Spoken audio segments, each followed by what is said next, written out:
Break के बाद सभी का स्वागत। और जनादेश में क्योंकि जिस तरह से हरियाणा विधानसभा चुनाव का हम जिक्र कर रहे हैं, आखिरकार जो 90 सीटें हैं जिसको लगातार हम कह रहे हैं, इन 90 सीटों का समीकरण आपको ग्राफिक्स के जरिए हम समझाने की कोशिश करते हैं। 90 सीटें हरियाणा विधानसभा की। अब इसमें सामान्य कितनी है? 73, एससी के लिए आरक्षित 17, एसटी के लिए आरक्षित 0, कुल जिले 22 हैं। ये सीटों का समीकरण हमने आपको समझाने की कोशिश की है। और वहीं कुल मतदाता कितने हैं? मतदाता 2 करोड़ से ज़्यादा, पुरुष मतदाता 1 करोड़ से ज़्यादा, महिला मतदाता 95 लाख से ज़्यादा, थर्ड जेंडर की अगर हम बात करें तो 460 से ज़्यादा है। और कुल उम्मीदवारों पर अब चलते हैं ग्राफिक्स को पलटते हुए। तो उम्मीदवार 1031 उम्मीदवार हैं और 20,632 कुल मतदान केंद्र बनाए गए हैं, जिसमें चुनावी तैयारियां चुनाव आयोग की तरफ से पुरजोर पक्की की गई कि भाई निष्पक्ष मतदान की प्रक्रिया को अंजाम दिया जा सके। और उम्मीदवार 1031, पुरुष 930, महिला 101। तो ये उम्मीदवारों को इस तरह से बांटा गया। और आइए अब देखते हैं कि पार्टी वार समझने की कोशिश करते हैं उम्मीदवारों को। तो भाजपा के 89 उम्मीदवार हैं, 22 जिले 90 सीटें, 89 उम्मीदवार भाजपा ने इस बार उतारे हैं। तीसरी बार कोशिश होगी हैट्रिक लगाने की, कोशिश होगी कि एक बार फिर जनता को जो वादे किए हैं उस पर खरी उतरे भाजपा। इसमें पुरुष उम्मीदवारों का नंबर हमने आपको बताया, महिलाओं का प्रतिनिधित्व भी बढ़ाने की कोशिश लगातार भाजपा कर रही है तमाम स्टेट्स में नंबर्स बढ़ाकर। और रुक कर लेते हैं अब कि कांग्रेस के पुरुष उम्मीदवार 77, महिला उम्मीदवार 12। हालांकि इनकी लिस्टों में आने में इतनी देरी हुई थी कि एक बार को तो लगातार शायद चौथी पांचवी लिस्ट और पता नहीं कितनी लिस्ट आएंगी। आप पार्टी की बात करें तो 77 पुरुष उम्मीदवार, महिला उम्मीदवार 11। और वहीं जेजेपी 59 पुरुष उम्मीदवार और महिला उम्मीदवार 7।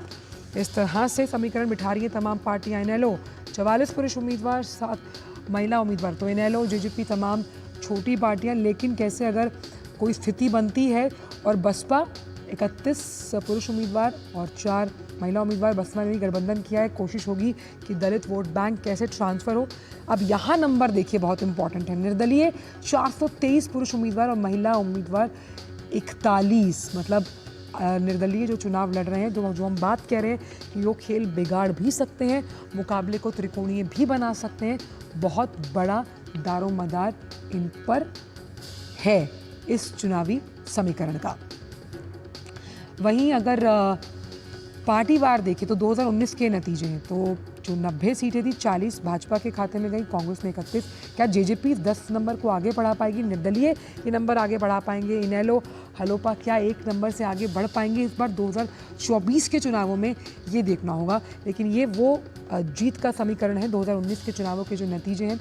क्या इसमें अपना वोट बैंक या वोटिंग प्रतिशत बढ़ा पाएगी भाजपा? पिछली बार का वोटिंग जो प्रतिशत था वो करीबन 36.49%, कांग्रेस का 28 के पार, जेजेपी 14, निर्दलीय 9, इनेलो हलोपा 2 का भी कम। तो क्या ये वोटिंग परसेंटेज, क्योंकि वोटिंग परसेंटेज आपके वोटिंग पैटर्न पर निर्भर करता है, और क्या वो बढ़ेगा ये देखना होगा।